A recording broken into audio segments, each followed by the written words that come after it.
नमस्कार दोस्तों, JVR classes में आपका फिर से स्वागत है। दोस्तों, हम एसएससी कांस्टेबल जीडी भर्ती की पिछली परीक्षाओं में भाग ख सामान्य ज्ञान और सामान्य जानकारी में पूछे गए प्रश्नों पर चर्चा कर रहे हैं। 2012 में पूछे गए प्रश्न, तो चलिए शुरू करते हैं। क्वेश्चन नंबर 25 हमने उसमें ले लिए थे और 26वें से हम लोग इसमें कंटिन्यू करते हैं। क्वेश्चन नंबर 26 है, वेतन निधि सिद्धांत इनके द्वारा प्रतिपादित किया गया। यानी वेतन निधि सिद्धांत है, इसके द्वारा प्रतिपादित किया गया है। ऑप्शन है जेबी से, जे S mill, J are Hicks, J M Keynes के द्वारा। 4 ऑप्शन है, तो इसमें करेक्ट ऑप्शन रहेगा जे आर हिक्स ने जो है वेतन निधि सिद्धांत प्रतिपादित किया था। किसने? जे आर हिक्स ने। नेक्स्ट है, विज्ञापन देने के लिए होने वाले खर्च को क्या कहते हैं? विज्ञापन देने के लिए होने वाले खर्च को क्या कहते हैं? नंबर 1 निहित लागत, 2 अधिशेष लागत, 3 नियत लागत, 4 विक्रय लागत। इसको विक्रय लागत देते हैं। विज्ञापन देने के लिए होने वाले खर्च को विक्रय लागत कहते हैं। नेक्स्ट है क्वेश्चन नंबर 28, कीमत प्रक्रिया इसकी एक विशेषता है। कीमत प्रक्रिया इसकी एक विशेषता है। किसकी विशेषता है? एक है पूंजीवादी अर्थव्यवस्था की, 2 है वस्तु विनिमय अर्थव्यवस्था की, 3 है मिश्रित अर्थव्यवस्था की, 4 है समाजवादी अर्थव्यवस्था की। करेक्ट आंसर रहेगा इसमें पूंजीवादी अर्थव्यवस्था, ऑप्शन 1। पूंजीवादी अर्थव्यवस्था, कीमत प्रक्रिया जो है पूंजीवादी अर्थव्यवस्था की एक विशेषता है। नेक्स्ट है क्वेश्चन नंबर 29, संघ सरकार में मंत्री इसके प्रसाद के दौरान कार्यालय में कार्यभार ग्रहण करते हैं। किसके प्रसाद पर्यंत मंत्री कार्यालय में कार्यभार ग्रहण करते हैं? नंबर 1 लोकसभा, नंबर 2 राष्ट्रपति, नंबर 3 संसद, नंबर 4 प्रधानमंत्री। किसके प्रसाद पर्यंत करते हैं? राष्ट्रपति के प्रसाद पर्यंत जो है मंत्री अपना पद धारण करते हैं। क्वेश्चन नंबर 30, किसी भारतीय राज्य के राज्यपाल की नियुक्ति इनके द्वारा होती है। किसी भारत के राज्यपाल की नियुक्ति किसके द्वारा की जाती है? ऑप्शन 1 है भारत के राष्ट्रपति, 2 है भारत के प्रधानमंत्री, 3 है उच्च न्यायालय के मुख्य न्यायमूर्ति, 4 है राज्य के मुख्यमंत्री। तो ऑप्शन 1 रहेगा इसमें, भारत के राष्ट्रपति के द्वारा जो है भारतीय राज्य के राज्यपाल की नियुक्ति की जाती है। क्वेश्चन नंबर 31, किस जिले में मोहनजोदड़ो स्थित है? मोहनजोदड़ो किस जिले में स्थित है? ऑप्शन 1 है लरकाना, 2 है मोंटगोमेरी, 3 है सिंध, 4 है उधमपुर। इसमें ऑप्शन 1 सही है लरकाना में। तो मोहनजोदड़ो जो है पाकिस्तान के सिंध प्रांत के लरकाना जो जिला है इसके अंदर में स्थित है। क्वेश्चन नंबर 32, प्रसिद्ध संगीतकार तानसेन इनके दरबार में थे। इनके दरबार में थे? ऑप्शन है बाबर के, अकबर के, हुमायूं के और जहांगीर के। तो जो तानसेन जो थे वो अकबर के दरबार में प्रसिद्ध संगीतकार थे, जो कि ग्वालियर के रहने वाले थे। क्वेश्चन नंबर 33, राज्य अपहरण की नीति को किसने प्रारंभ किया था? राज्य अपहरण की नीति को किसने प्रारंभ किया था? ऑप्शन 1 है लॉर्ड हॉर्डिंग, 2 है रॉबर्ट क्लाइव, 3 है विलियम बेंटिंग, 4 है लॉर्ड डलहौजी। तो राज्य अपहरण की नीति को लॉर्ड डलहौजी ने प्रारंभ किया था और इस नीति के तहत कई राज्यों को इन्होंने जो है हड़पा था, जिन पे अधिकार किया था। जिनमें प्रमुख है सतारा 1848 में, जयपुर व सबलपुर 1849 में, बगात 1850 में, झांसी 1853 में, नागपुर 1854 में आदि हैं। क्वेश्चन नंबर 34, बाड़ बनाना, एकत्रित करना और ऊन कटाई जैसी कुछ गतिविधियां इससे संबंधित है। किससे संबंधित है? तो ऑप्शन है लामा का पालन पोषण, 2 है कपास सूत की खेती में, 3 है भेड़ पालन, 4 है कुक्कुट पालन। तो इसमें ऑप्शन 3 है भेड़ पालन में जो है ये सभी बाड़ बनाना, एकत्रित करना और ऊन कटाई जैसे कुछ गतिविधियां शामिल होती है। किसमें होती है? भेड़ पालन में। क्वेश्चन नंबर 35, रबड़ के बगीचे यहाँ पाए जाते हैं। तो रबड़ के बगीचे कहाँ पाए जाते हैं? ऑप्शन है शीतोष्ण वन में, 2 है पर्वतीय वन में, 3 है ध्रुवीय क्षेत्र, 4 है भूमध्य रेखीय क्षेत्र। ये एक्स्ट्रा आ गया। 4 है भूमध्य रेखीय क्षेत्र में। तो रबड़ के बगीचे कहाँ पाए जाते हैं? तो रबड़ के बगीचे जो है शीतोष्ण वनों में पाए जाते हैं। कहाँ पाए जाते हैं? शीतोष्ण वनों में पाए जाते हैं। तो ऑप्शन 1 सही करेक्ट आंसर है। क्वेश्चन नंबर 36, 1 माइक्रोन इसके बराबर है। तो 1 माइक्रोन किसके बराबर होता है? ऑप्शन है 0.1 mm के बराबर होता है। ऑप्शन 2 है 0.01 mm के बराबर होता है। ऑप्शन 3 है 0.001 मिलीमीटर के बराबर होता है।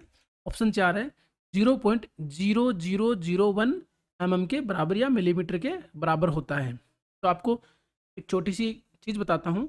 1 माइक्रोन जो है, 1 माइक्रोन जो है वो आपका 10⁻⁻6 मीटर के बराबर होता है। के बराबर होता है -6 मीटर के बराबर होता है।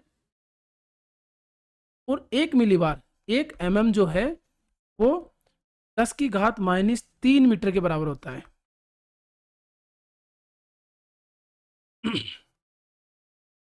तो इसमें से 1 mm बराबर क्या हो गया? 10⁻³ मीटर के बराबर होता है। इसमें कौन सा आ जाएगा? 3 ऑप्शन इसमें सही रहेगा। ऑप्शन नंबर 3 0.001 mm के बराबर रहेगा। क्वेश्चन नंबर 37, इटाई इटाई रोग इसके द्वारा होने वाली विषाक्तता के कारण होता है। किस कारण से इटाई इटाई रोग होता है? ऑप्शन है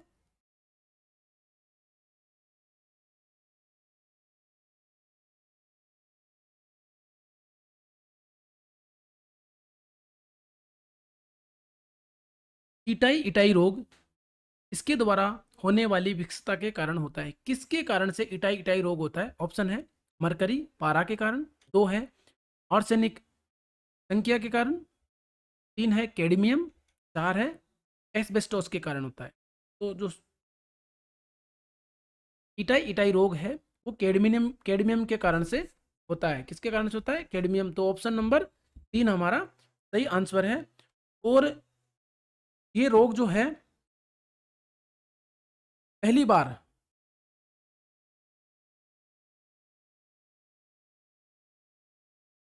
जापान के तोयामा प्रीफेक्चर ये जिंजू नदी, जो जिंजू नदी है, जिंजू नदी बेसिन में कैडमियम की विषाक्तता के कारण हुआ था। पहली बार कहाँ हुआ था?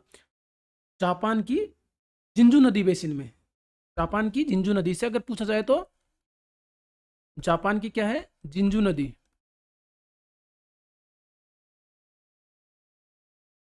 बेसिन में हुआ था।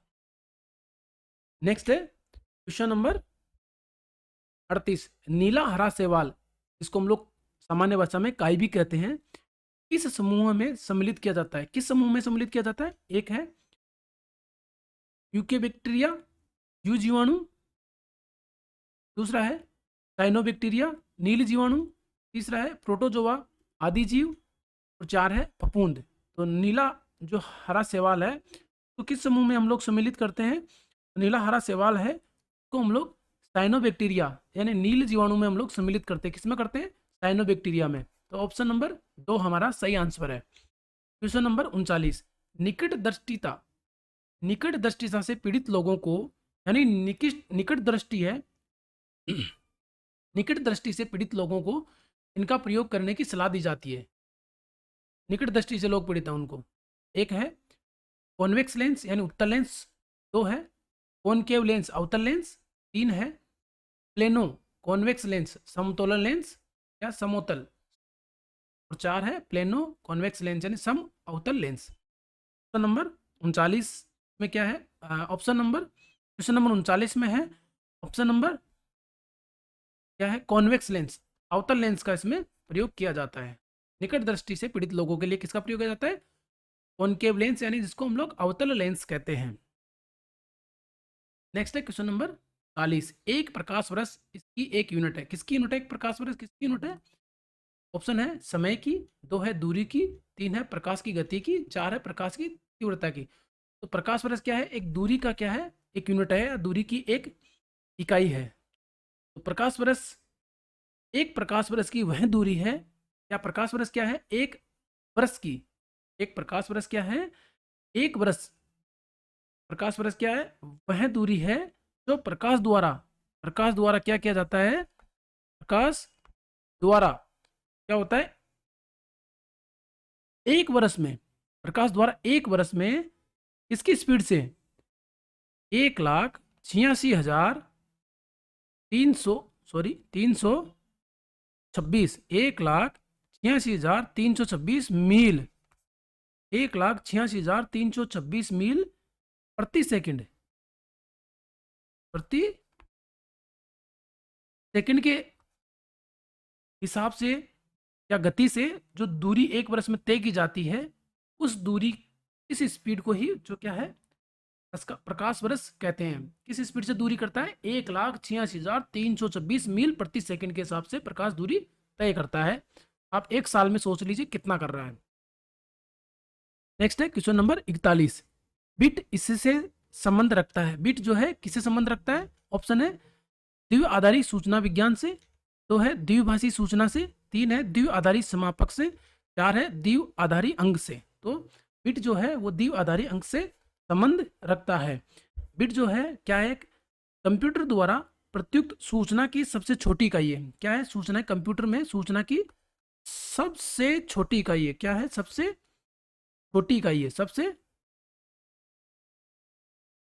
छोटी इकाई है। और ये क्या होती है? इसे दो संभावनाओं, इसने इसके दो संभावनाएं, यानी 0 से 1 के बीच, 0 से 1 के बीच में जो है इसको व्यक्त किया जाता है। 0 से 1 के बीच इसको व्यक्त किया जाता है। तो क्या हो गया? द्विआधारी अंक हो गए। नेक्स्ट है क्वेश्चन नंबर 42। लोहा इससे निकला जाता है। लोहा किससे निकाला जाता है? लोहा किससे निकल जाता है? नंबर 1 है इंगुल से, 2 है हिमेटाइट से, 3 है बॉक्साइट से, 4 है डोलोमाइट से। तो लोहा जो है हिमेटाइट से निकाला जाता है। ऑप्शन नंबर 2 हमारा करेक्ट आंसर है। Question number 43। कांच को नीला रंग निम्नलिखित में से कौन प्रदान करता है? कांच को नीला रंग कौन प्रदान करता है? तो ऑप्शन 1 है कोबाल्ट ऑक्साइड, 2 है कॉपर ऑक्साइड, 3 है आयरन ऑक्साइड, 4 है निकल ऑक्साइड। करेक्ट आंसर है इसमें कोबाल्ट ऑक्साइड। ऑप्शन नंबर 1 सही आंसर है। कांच को नीला रंग कोबाल्ट ऑक्साइड के कारण से होता है। Question number 44। समुद्र में ज्वार भाटा इसके कारण से आता है। समुद्र में ज्वार भाटा क्यों आता है? इसका रीजन क्या है? नंबर 1 है सूर्य का प्रकाश के कारण, 2 है चंद्रमा का प्रभाव के कारण से, सॉरी नंबर 1 है सूर्य का प्रभाव के कारण, 2 है चंद्रमा के प्रभाव के कारण, 3 है सूर्य और चंद्रमा का संयुक्त प्रभाव के कारण से, और नंबर 4 है पृथ्वी और सूर्य का गुरुत्वाकर्षणी बल के कारण से। तो किसके कारण से आता है? सही आंसर है इसमें सूर्य और चंद्रमा का संयुक्त प्रभाव जो होता है उसके कारण से ज्वार भाटा उत्पन्न होता है। यानी सूर्य और जो चंद्रमा है, कभी सूर्य अपनी ओर आकर्षित करता है, कभी चंद्रमा, इस वजह से ज्वार और भाटा दोनों आते रहते हैं। नेक्स्ट है क्वेश्चन नंबर 45। उत्तर ध्रुवीय अनुर्वर प्रदेश, उत्तर ध्रुवीय अनुर्वर प्रदेश यानी टुड्रा है। क्या है टुड्रा? नंबर 1 पतझड़ी वन है, 2 उष्ण कटिबंधीय वर्षा वन है, 3 ठंडे रेगिस्तान है, 4 गर्म रेगिस्तान है। तो सही आंसर क्या जाएगा? ठंडे रेगिस्तान है। उत्तरी ध्रुवीय अनुर्वर क्या है? ठंडे रेगिस्तान है। और ये कहाँ पाए जाते हैं? इसको ठंडा रेगिस्तान कहते हैं हम लोग इसको। यह है साइबेरिया के उत्तरी भाग में, यानी कहाँ? साइबेरिया के उत्तरी भाग, यूरोप के सुदूर उत्तर भाग, यूरोप के उत्तरी भाग में, तथा उत्तरी कनाडा एवं अलास्का में पाए जाते हैं। क्या? टुड्रा। नेक्स्ट है क्वेश्चन नंबर 46। इस समय भारतीय कागजी मुद्रा कितने मूल्य वर्ग में केंद्रित की जाती है? तो भारतीय कागजी मुद्रा जो है कितने वर्ग में केंद्रित की जाती है? मूल्य वर्ग में। ऑप्शन है 9, 2 है 8, 7 और 6। इस समय भारतीय कागजी मुद्रा जो है, कागजी मुद्रा कितने में है? ऑप्शन नंबर 3 हमारा करेक्ट आंसर है। 7 में। कौन कौन से में है? 5 रुपए में, 10 रुपए, 20 रुपए, 50 रुपए, 100 रुपए, 500 रुपए और 1000 रुपए। ये है जब हमारा ये क्वेश्चन पूछा गया था उस समय भी 1000 रुपए के स्थान पे 2000 का नोट आ गया है और एक बीच में 200 का नोट और आ गया है। तो आप दो चीजें इसमें और जोड़ देंगे, 1000 को काट देंगे, 2 और जोड़ देंगे। अगर वर्तमान में क्वेश्चन पूछा जाता है तो वर्तमान में कागजी मुद्रा कितने मूल्य वर्ग में केंद्रित होगी? तो वर्तमान में होगी है 8 में। कितने में होगी? 8 में। आप जोड़ सकते हैं 5 1, 10 का 2, 20 का 3, 50 का 4, 100 का 5, 200 का 6, 500 का 7 और 2000 का 8। तो वर्तमान में ये है 8 मूल्य वर्ग में विभाजित होगी। नेक्स्ट है क्वेश्चन नंबर 47। वह कौन से भारतीय हैं जिन्होंने एक अंतर्राष्ट्रीय संगठन का प्रतिनिधित्व करते हुए संयुक्त राज्य यानी यूएस के अल गोर के साथ नोबेल शांति पुरस्कार की भागीदारी की थी? एक है राजेंद्र पचौरी, 2 है विश्वनाथन सुब्रमण्यन, 3 है RN टैगोर, 4 है मदर टेरेसा। तो सही आंसर आ जाएगा राजेंद्र पचौरी। 1 नंबर राजेंद्र पचौरी।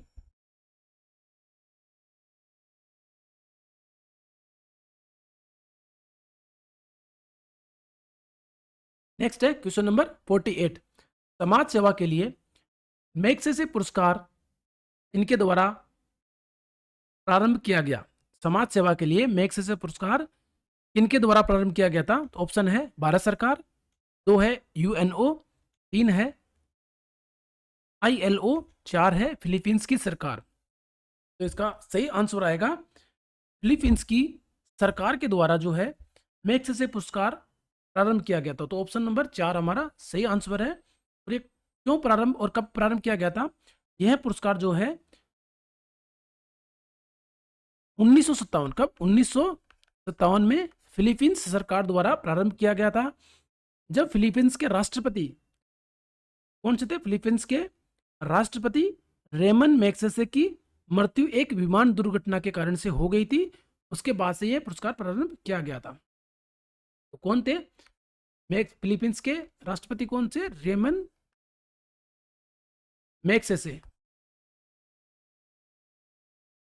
इनकी विमान में दुर्घटना के कारण हो गई थी, जिसके बाद में यह जो है प्रारंभ किया गया था। Question number 49। कावेरी जल की भागीदारी इनके बीच एक विवाद है। कावेरी जल की भागीदारी इनके बीच एक विवाद है। किनके बीच में है? नंबर 1 है कर्नाटक और आंध्र प्रदेश, तमिलनाडु और आंध्र प्रदेश, तमिलनाडु और कर्नाटक, कर्नाटक और महाराष्ट्र। तो ऑप्शन नंबर तमिलनाडु और कर्नाटक, ऑप्शन नंबर 3 इसमें करेक्ट आंसर है। तमिलनाडु और कर्नाटक के बीच में जो है कावेरी जल की भागीदारी एक विवाद बना हुआ है। तो नंबर 50। रोड लेवर का नाम आप किस खेल के साथ जोड़ते हैं? रोड लेवर कौन है? ये देखते हैं। Hockey, field hockey, football, water polo और 4 लॉन टेनिस। तो रोड लेवर जो एक खिलाड़ी, प्रतिष्ठित खिलाड़ी रहे हैं, जो कि ऑस्ट्रेलिया के एक टेनिस खिलाड़ी थे। ऑस्ट्रेलिया के एक टेनिस खिलाड़ी थे जिन्होंने 200 एकल खिताब जीते थे। और वर्ष 1967 में 1967 में उन्होंने प्रोफेशनल ग्रैंड स्लैम भी जीता था। ये हमने फर्स्ट पारी के 25 क्वेश्चन लिए हैं। अब जो है 25 क्वेश्चन नेक्स्ट आएंगे, वो सेकंड पारी में जो एग्जाम हुआ था उसके क्वेश्चंस लेंगे। तो क्वेश्चन नंबर 51 प्राचीन युग है।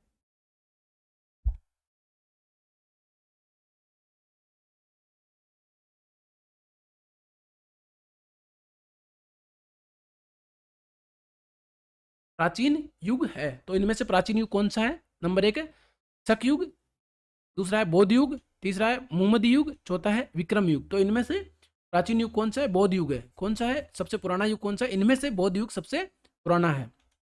नंबर 52, क्वेश्चन नंबर 52 है भारत में सर्वाधिक सुलभ माध्यम क्या है? सुलभ माध्यम कौन सा है? तो ऑप्शन 1 है दूरदर्शन, 2 है रेडियो, 3 है सिनेमा, 4 है समाचार पत्र। तो भारत में सर्वाधिक सुलभ माध्यम दूरदर्शन है। क्या है? दूरदर्शन। नेक्स्ट है क्वेश्चन नंबर 53। उस वक्र का नाम बताइए जो उन उत्पादों की मात्रा को दर्शाता है जिन्हें कोई विक्रेता किसी निर्धारित मूल्य स्तर पर बेचना चाहता है।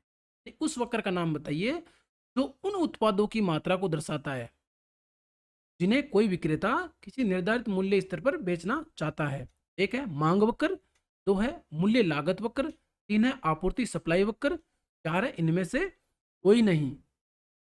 कोई भी विक्रेता जो है किसी निर्धारित मूल्य स्तर पर उसको बेचना चाहता है। किस स्तर पर इसको बेचना चाहता है? मूल्य या लागत वक्र पे। मूल्य या लागत जो वक्र है इसके स्तर पर इसको बेचना चाहता है। नेक्स्ट है क्वेश्चन नंबर 54। अर्थव्यवस्था में श्रम की आपूर्ति किस पर निर्भर करती है? अर्थव्यवस्था में श्रम की आपूर्ति किस पर निर्भर करती है? ऑप्शन एक है जनसंख्या, दो है राष्ट्रीय आय, तीन है प्रति व्यक्ति आय, चौथी है प्राकृतिक संसाधन। तो अर्थव्यवस्था में श्रम की आपूर्ति जो है जनसंख्या पर निर्भर करती है। Question number 55। पूंजीवादी अर्थव्यवस्था की प्रमुख विशेषता है। पूंजीवादी अर्थव्यवस्था की क्या विशेषता है? ऑप्शन एक है निर्देशित कीमतें, दो है लोक स्वामित्व, तीन है आर्थिक नियोजन, चार है निजी स्वामित्व। क्या ऑप्शन नंबर क्या जाएगा? निजी स्वामित्व। पूंजीवादी अर्थव्यवस्था की प्रमुख विशेषता क्या है? निजी स्वामित्व एक प्रमुख विशेषता है। Question number 56। कोई राज्य निम्नलिखित में से किसके बिना अस्तित्व में नहीं रह सकता? यानी किसके बिना नहीं रह सकता? नंबर एक है लोकतांत्रिक सरकार के बिना, संसदीय सरकार के बिना, राष्ट्रपति की सरकार के बिना, चार है किसी भी प्रकार की सरकार के बिना। तो कोई भी राज्य जो है किसी भी प्रकार की सरकार के बिना जो अस्तित्व में नहीं रह सकता, को चलाने के लिए किसी ना किसी प्रकार की माध्यम या सरकार की आवश्यकता होगी ही होगी। Question number 57। भारत में सूती वस्त्रों का दूसरा सबसे बड़ा उत्पादक है। दूसरा सबसे बड़ा उत्पादक कौन है? नंबर एक महाराष्ट्र, दो तमिलनाडु, तीन आंध्र प्रदेश, चार गुजरात। कौन सा रहेगा सबसे? गुजरात जो है सूती वस्त्रों का सबसे बड़ा उत्पादक, दूसरा सबसे बड़ा उत्पादक कौन सा है? गुजरात है। तो नंबर 58। भूकंप को दर्ज करने वाला उपकरण है। तो भूकंप को दर्ज किससे करते हैं? नंबर एक आर्गोग्राफ, दो ईडियोग्राफ, तीन ताप लेखनी या थर्मोग्राफ बोलते हैं, और चार सिस्मोग्राफ। तो भूकंप को दर्ज करने वाला उपकरण कौन सा है? सिस्मोग्राफ से भूकंप का जो है, या जिसको रिएक्टर स्केल भी बोलते हैं, इससे जो है भूकंप को मापा जाती, तीव्रता को मापते हैं। तो नंबर 59। नाभिक न्यूक्लियस के बिना एक परिपक्व स्तनाग्र कोशिका है। नाभिक के बिना एक परिपक्व स्तनाग्र कोशिका कौन सी है? बिना नाभिक के लसिकाणु जिसको लिम्फोसाइट बोलते हैं, दो लोहित कोशिका, तीन है शुक्राणु, चार है अंड कोशिका या अंडक जिसको हम लोग बोलते हैं। इसके बिना कौन सा? लोहित कोशिका जो है नाभिक के बिना एक परिपक्व स्तनाग्र कोशिका है। कौन सा है? लोहित कोशिका है। Question number 60। हीमोग्लोबिन या रक्त कण रंजक द्रव्य में यह धातु समाविष्ट होती है। हीमोग्लोबिन में इनमें से कौन सी धातु समाविष्ट होती है? नंबर एक है तांबा, दो है मोलिब्डेनम, तीन है लोहा, चार है मैग्नीशियम। तो इनमें से कौन सी धातु जो होती है? तो लोहा। लोहा जो है वो हीमोग्लोबिन में यह धातु पाई जाती है। कौन सी धातु पाई जाती है? लोहा हीमोग्लोबिन में पाया जाता है। नेक्स्ट है क्वेश्चन नंबर 61। हम भारत का लौह पुरुष किसे कहते हैं? तो भारत के लौह पुरुष को मोस्टली लोग जानते हैं, तो ऑप्शनों पे देख लेते हैं। नंबर एक है गोपाल कृष्ण गोखले, बीजी तिलक, MK गांधी, सरदार पटेल। तो भारत के लौह पुरुष ऑप्शन नंबर 4 सरदार पटेल को कहा जाता है। तो नंबर 62। सिख सेना कहलाती थी। सिख सेना क्या कहलाती थी? ऑप्शन एक है अकाली, दो है सिंह दल या सिंह दल, तीन है खालसा, चार है गुरुद्वारा। तो सिख सेना क्या कहलाती थी? खालसा कहलाती थी। ऑप्शन नंबर 3 करेक्ट आंसर है। Question number 63। वायु के प्रदूषण के लिए उत्तरदायी सर्वाधिक सामान्य कारण है। वायु के प्रदूषण के लिए सर्वाधिक सामान्य कारण कौन सा है?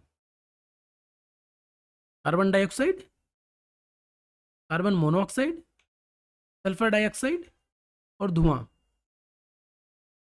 कौन सा है? कार्बन मोनोऑक्साइड सर्वाधिक जो उत्तरदायी है। यह जो है चलने वाले वाहनों से निकलती है जो कि सर्वाधिक सामान्य कारण है। Question number 64। औद्योगिक क्रांति के फलस्वरूप यह हुआ है। औद्योगिक क्रांति के फलस्वरूप क्या हुआ है? औद्योगिक क्रांति के फलस्वरूप नंबर एक है वनों का संरक्षण हुआ है, प्रदूषण में बढ़ोतरी हुई है, वन्य जीवों का संरक्षण हुआ है, या पारिस्थितिकीय संतुलन हुआ है। तो औद्योगिक क्रांति के कारण से प्रदूषण में बढ़ोतरी हुई है। तो ऑप्शन नंबर 2 हमारा सही आंसर है, प्रदूषण में बढ़ोतरी। Question number 65। दूध को दही में परिवर्तित करने की प्रक्रिया कहलाती है। दूध को दही में परिवर्तित करने की प्रक्रिया क्या कहलाती है? ऑप्शन नंबर 1 है पाश्चुरीकरण, 2 है बसंतीकरण, 3 है खमीरीकरण या खमीर उठाना, 4 है रेंटिंग रेटिंग। तो ऑप्शन नंबर 3 है खमीरीकरण, दूध को दही में बदलने की जो प्रक्रिया है वो खमीर उठाने या खमीरीकरण कहलाती है। नंबर 66, ऐतिहासिक एलोरा गुफाएं किसके समीप स्थित है? तो निम्न में से किसके समीप है एलोरा गुफाएं? नंबर 1 है दिल्ली, 2 है आगरा, 3 है अहमदाबाद, 4 है औरंगाबाद। तो इसके बाद है औरंगाबाद के निकट। तो ऑप्शन नंबर 4 हमारा सही आंसर हो जाएगा, औरंगाबाद के निकट में एलोरा गुफाएं जो कि महाराष्ट्र में स्थित है। नंबर 67, भारत के नागरिक सकते हैं कितने वर्ष में वोट दे सकते हैं? भारत के नागरिक कितने वर्ष में वोट दे सकते हैं? भारत के नागरिक जो है कितने वर्ष में वोट दे सकते हैं? इसको हम लोग कैसे करते हैं, भारत के नागरिक कितने वर्ष में वोट दे सकते हैं? नंबर 1 18 वर्ष, 2 21 वर्ष, 3 22 वर्ष, 4 25 वर्ष। आपको सभी को पता होगा भारत के नागरिक जो है 18 वर्ष में वोट दे सकते हैं। भारत के नागरिक कब दे सकते हैं? 18 वर्ष में वोट दे सकते हैं। Question number 68, the satanic versus के लेखक है, द सैटेनिक बुक है, इसके लेखक कौन है? ऑप्शन नंबर 1 कुशलदास, 2 है सलमान रश्दी, 3 है राम मूर्ति, 4 है जॉन ग्रिशन। के लेखक कौन है? तो Salman Rushdie the satanic versus के लेखक है। क्वेश्चन नंबर 2 हमारा सही आंसर है। क्वेश्चन नंबर 69, जीवाश्म जीवों की आयु की गणना की तकनीक इसके द्वारा होती है? जीवाश्म जीवों की आयु की गणना किस तकनीक के द्वारा होती है? ऑप्शन है 1 है रेडियो कार्बन काल निर्धारण के द्वारा, 2 है इलेक्ट्रोपोरेशन के द्वारा, 3 है वार्षिक घेरों को गिनकर, 4 है माइक्रो या लघु परिचालन के द्वारा। तो ऑप्शन नंबर 1 हमारा सही आंसर है कि जीवाश्म की आयु को रेडियो कार्बन काल निर्धारण के माध्यम से जो आयु की गणना की जाती है। क्वेश्चन नंबर 70, गुच केसी बीज किसके साथ के बीज होते हैं? किसके साथ के बीज होते हैं गुच केसी? ऑप्शन नंबर 1 है लंबे बाल, 2 है पंख, 3 है कड़े बाल यानी शूक, 4 है कांटे। तो इसमें ऑप्शन नंबर 1 है लंबे बाल, लंबे बालों के साथ में गुच केसी बीज होते हैं।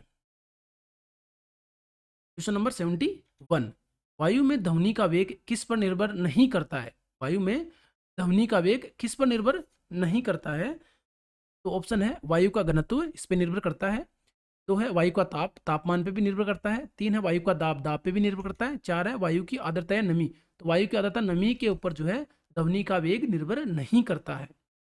ऑप्शन नंबर 4 हमारा सही आंसर हो जाएगा। क्वेश्चन नंबर 72, डायनेमो किसको परिवर्तित करने के लिए प्रयुक्त किया जाता है? डायनेमो किस काम में आता है? नंबर 1 है यांत्रिक ऊर्जा को विद्युत ऊर्जा में, विद्युत ऊर्जा को यांत्रिक ऊर्जा में, विद्युत ऊर्जा को चुंबकीय ऊर्जा में, और चुंबकीय ऊर्जा को यांत्रिक ऊर्जा में। तो क्या करता है डायनामो, क्या करता है यांत्रिक ऊर्जा जो होती है उसको विद्युत ऊर्जा में वो क्या करता है कन्वर्ट करता है। तो ऑप्शन नंबर हमारा 1 सही आंसर हो जाएगा, यांत्रिक ऊर्जा को विद्युत ऊर्जा में ये कन्वर्ट करता है। नंबर 73, खालिस्तान से प्रयोक्ता बकाया हिसाब का पता कर सकते हैं और बिलों का भुगतान कर सकते हैं। ऑप्शन नंबर 1 दूर शिक्षा, 2 ऑनलाइन बैंकिंग, 3 ई कॉमर्स, 4 है मल्टीमीडिया। तो ऑप्शन नंबर 3 है ई कॉमर्स से प्रयोक्ता बकाया हिसाब का पता कर सकता है और बिलों का भुगतान कर सकता है। किससे? ई कॉमर्स से। तो करेक्ट आंसर आ जाएगा 3 ई कॉमर्स। नंबर 74, किस श्रेणी में सभी ऑक्सीकरण स्थितियों में नाइट्रोजन विधि प्रकार के यौगिक बनाती है? यानी किस श्रेणी में सभी ऑक्सीकरण स्थितियों में नाइट्रोजन विविध प्रकार के यौगिक बनाती है? ऑप्शन है -3 से +5 तक, ऑप्शन 2 है -3 से +3 तक, ऑप्शन 3 है -3 से +4 तक, ऑप्शन 4 है -3 से +6 के बीच में बनाती है। सही आंसर आ जाएगा -3 से +6 के -3 से +3 के बीच में, -3 से +3 के बीच में सभी ऑक्सीकरण स्थितियों में नाइट्रोजन विविध प्रकार के यौगिक बनाती है। किसके बीच बनाती है? -3 से +3 के बीच। तो ऑप्शन नंबर 2 हमारा सही आंसर आ जाएगा। क्वेश्चन नंबर 75, C6H14 का अगला उच्च सजातीय है। अगला उच्च सजातीय कौन सा है? ऑप्शन है C7H14, ऑप्शन नंबर 2 है C7H12, ऑप्शन 3 है C6H12, ऑप्शन 4 है C7H16। तो अगला है C7H16, ऑप्शन नंबर 4 हमारा सही आंसर है। आज के लिए इतना ही, फिर मिलेंगे अगले वीडियो में। अगर आपको इन प्रश्नों का PDF फॉर्मेट चाहिए तो आप हमारे व्हाट्सएप चैनल JBR क्लासेस और टेलीग्राम चैनल JBR क्लासेस को ज्वाइन करके वहाँ से ले सकते हैं। हमें आशा है कि आपको ये वीडियो पसंद आया होगा। अगर आपको ये वीडियो पसंद आया हो तो प्लीज़ इसे लाइक करें और अपने दोस्तों के साथ शेयर करें। साथ ही हमारे YouTube चैनल को सब्सक्राइब करना ना भूलें। धन्यवाद।